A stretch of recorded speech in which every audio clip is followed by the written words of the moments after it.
How's it going, guys? Welcome back to the GUERRA Podcast. I'm here with Samuel, my brother, and today we're going to be talking about why it is important to learn how to fight.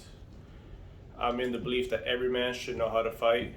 What do you think about that?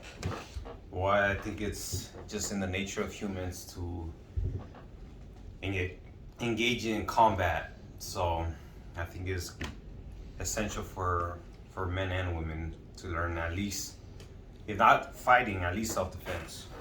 I agree. So today we're going to go over a few points that I have came up with as to why it is important to learn how to fight, how to defend yourself and your family. So first and foremost, you want to learn how to fight because you have to learn how to defend yourself against threats. You may be somebody who says, I don't like to fight, I don't like violence, but guess what? That person that does might choose you as a victim to rob you, to take advantage of you, to commit violence against you or your family. Also, when you learn how to fight, especially as a martial artist, you can avoid injuries when you learn how to fight. Usually, when two untrained people engage in some sort of, in this specific topic, hand-to-hand combat, somebody always ends up with injury. Have you seen anything like that? Yeah, I mean, you can pretty much tell if someone is trained or not. Depending, I mean, you could tell somebody's confidence level. You could tell by their breathing if they're using all their energy immediately. You kind of know they kind of don't know how to manage their breath. Obviously, if you see them throwing wild strikes, or even if you see somebody talking too much during a physical argument, you could kind of tell. All right, this guy is like, he's kind of portraying some sort of insecurity. You know, I mean, if you've been training any amount of time, you kind of know you can't just talk to anybody like that, because there's people out there that will definitely humble you. That's true. Another reason, even a little bit of training goes a long way. How much percent of people would you say train to fight? I'd just be completely guessing, but if I had to guess a percentage of people, it'd definitely be like, I don't know, 3%, 3%? if that. If I Yeah, had to guess. I would say so. And with the I would say a small amount of training, you can dominate most people. I would say so, because again, like we said, most of the people don't train, and most guys think they can fight. They think I'm gonna rise up to the occasion. Then they go up against somebody who's trained a month, 2 months, and it makes that much of a difference. That a small amount of training. What do you think? Yeah, it's training is definitely something interesting, because you're like a month in and you feel like you know so much more than the average person, right? But then as you keep training, you realize the more you train, it almost feels like the less you know. It's one of those things where, like, the better and the more consistent you are, the more you feel like, oh man, I'm missing this much more, and there's so much more styles and so much more techniques, and that's what I like about it, is like it's never ending. You can always develop further and improve your game and all of that. What would you say? So we know there's a difference between fighting shape and being in shape. Yeah. What would you tell a guy that he says, I go to the gym every day, I eat healthy, but doesn't do an ounce of any type of combat training? What would you tell him? What would you tell him is the difference? Or is there a difference at all? Well, there's always that, it's almost like a rivalry, right? Like the bodybuilders versus the fighters. I personally don't get it. I used to be big time into lifting, right? And then I was so happy because I put on like 180 pounds on my frame, which for me that was pretty good, because I started off like at 140 until I went to the fight gym, and then there was guys that were 150 and they would manhandle me, right? Or they'll destroy you in under 30 seconds, right? So for me, it's never been like bodybuilding versus fighting, because as soon as I found fighting, I would do both.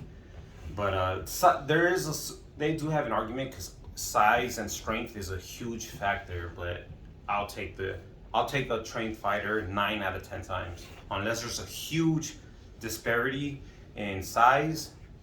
Depends on the training, right? Because there's that famous video where there was like a 270-pound bodybuilder. He goes against a 150-pound black belt in jiu-jitsu, right? And the black belt in jiu-jitsu takes care of him, So I definitely agree with lifting as well. But if I could only lift, or I don't know, that's a tough one, man. Yeah. I mean, more so what I was leaning towards is you could run a mile and you can say, oh, that's something easy for me to do. You can rest for 2 minutes and you can be it could be super exhausted if you've never been through that type of, what would you call it, exertion before. So that's more so what I was saying. Like, there's guys out there that think because I'm in shape, I can last 15 minutes in a fight, and they've never been through one wrestling round, which is like 3 minutes. And after 3 minutes, it's like the most exhausted you've ever been. Yeah. So, Yeah. There's been periods in my life where I've gone like multiple days running, and I stopped. I stopped my wrestling and my fighting training for a bit, and I was just running.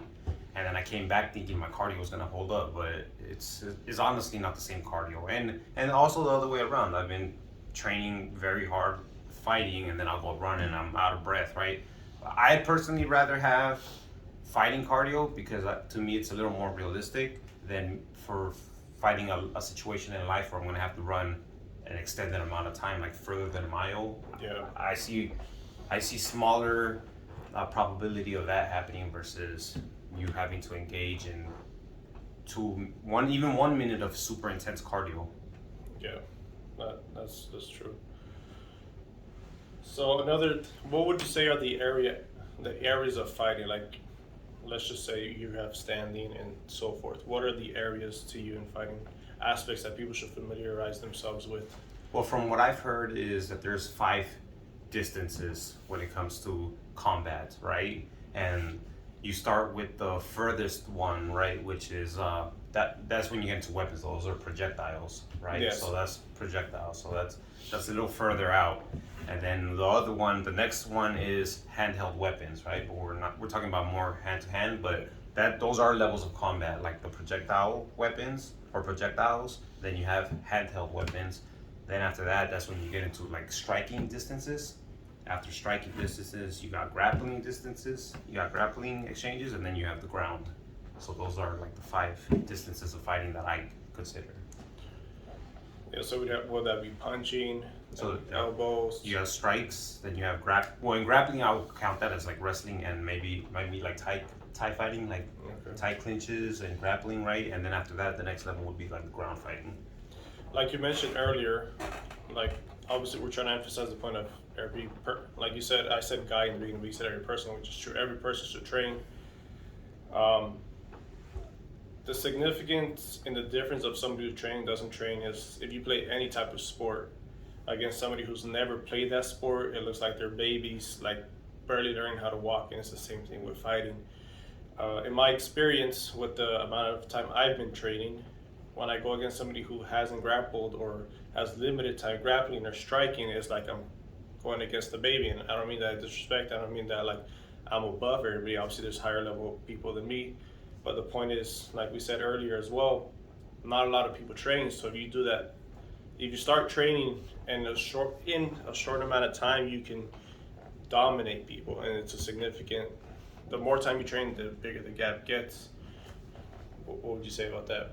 Yeah, I absolutely see it like a lifestyle, like just how people see health and diet as part of just life, right? That's how I see training, in my opinion. I just see it as part of my lifestyle. So I don't see a time where I wouldn't want to be training martial arts.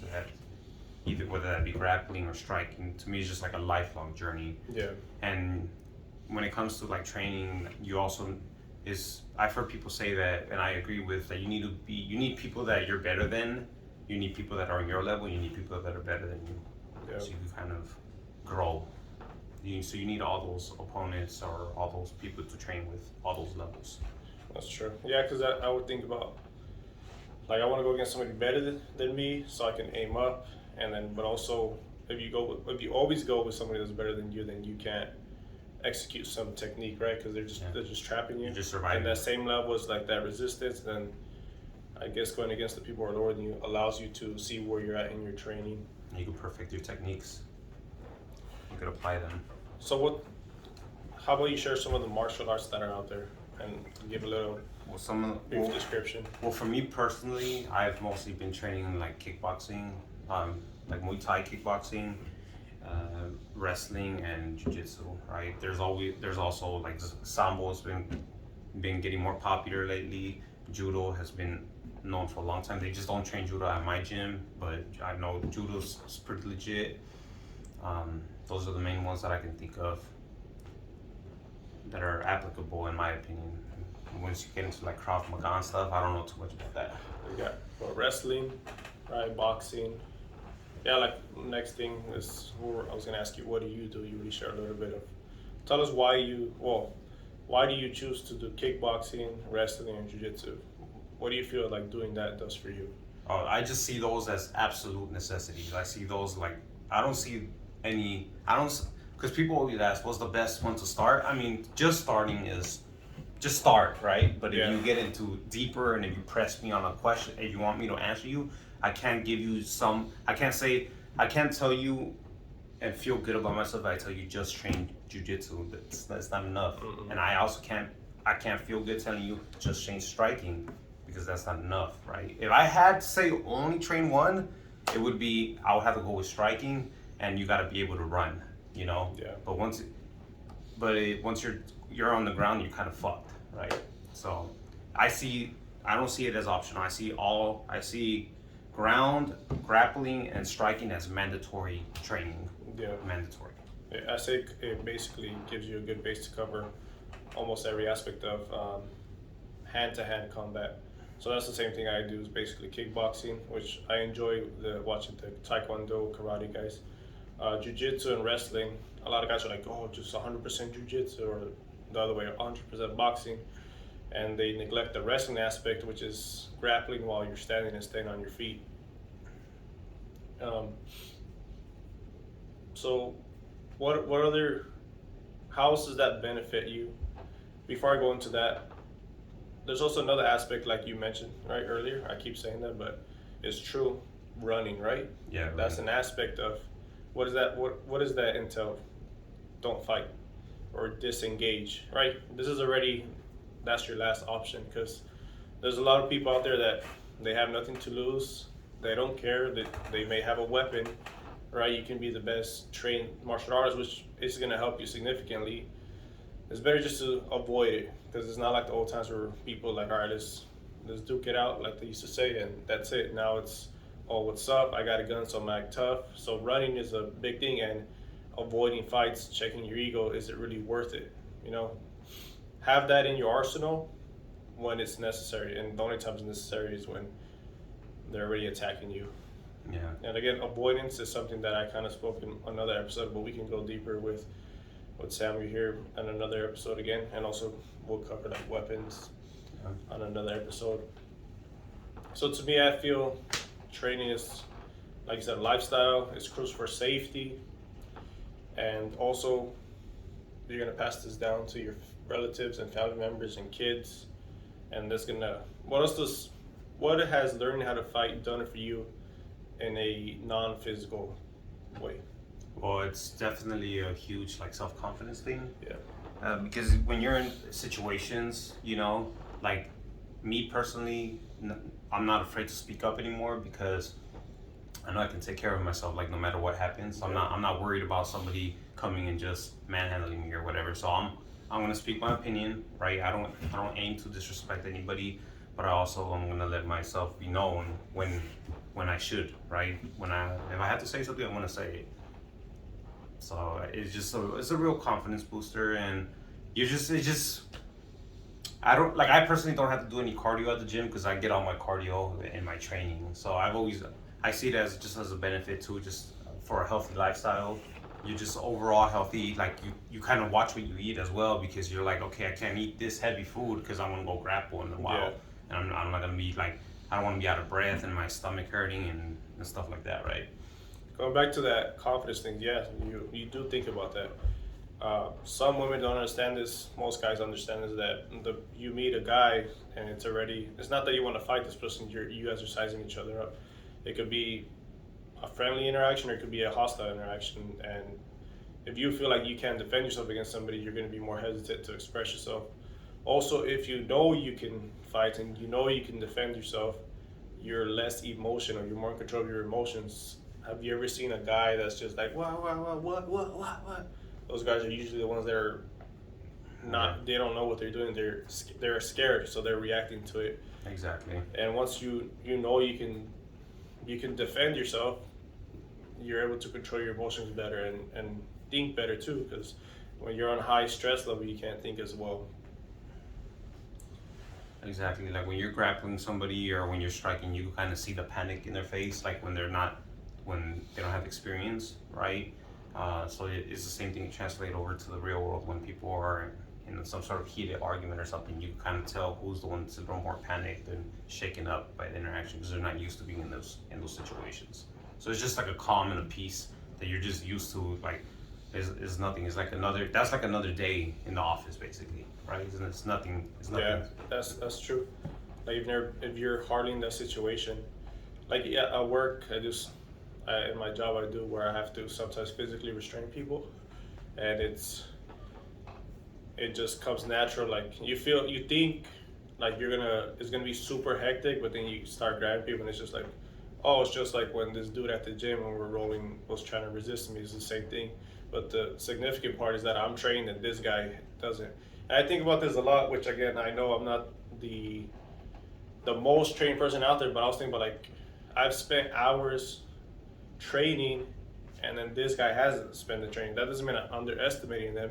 I'm just there to reassure myself because it's a job where I need to go contact people and enforce certain stuff on them.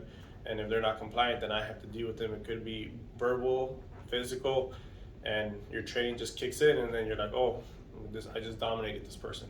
So it's important to do that.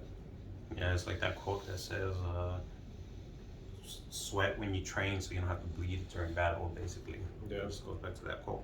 That's another thing. It's a lifetime skill. It's something that's pertinent in all aspects of your life, and that's why also I train it. Just like training nothing like communication or learning how to read better, things of that nature. Like you can train basketball if you want to be an NBA player, but if that doesn't work out, is that really a lifetime skill? Is that pertinent to you forever? No, but fighting is always going to be pertinent, and that's something you can pass down. It's going to benefit you in various ways that are going to count for a lot. Anything you want? Yeah, just adding a little to what you said right there. The interesting thing about like training fighting is like for instance basketball. You're not gonna get for the most amount of people are not gonna get to play against like NBA players, right? But if you've been training at a fight gym, I'm sure you've seen those pros. Like you can roll with those top 1% guys. Like they're there and you could train with them. Like even being almost coming off the street, right? Some of them they're gonna wanna see you around the gym a little more in order they know they could trust you, but you can train with really high level people right off the bat, so you could get good really fast. But like when you're training basketball, you're not gonna go play against LeBron James. You're not gonna see LeBron James. You're gonna be in the same gym as LeBron. You're not gonna have the same trainers. But for the fighting, it's not like that. You get to those coaches can be your coaches. They're like readily accessible. Yeah. That's about. I'd say I've seen multiple pro fighters, few champions, and I know you've seen a lot more too. Yeah. So that is the cool thing I've noticed. That is like he said, off the street you're gonna interact with professionals in the thing you're doing, and you're doing basketball, football, any major sport. You're not gonna go fist bump Kobe or LeBron James or any professional in that art. Yeah. Well, all right, guys, that's pretty much all we got for this episode. Don't forget to comment, like, and subscribe, and stay tuned for the next episode of the GUERRA Podcast. Yep. Sounds good. All right.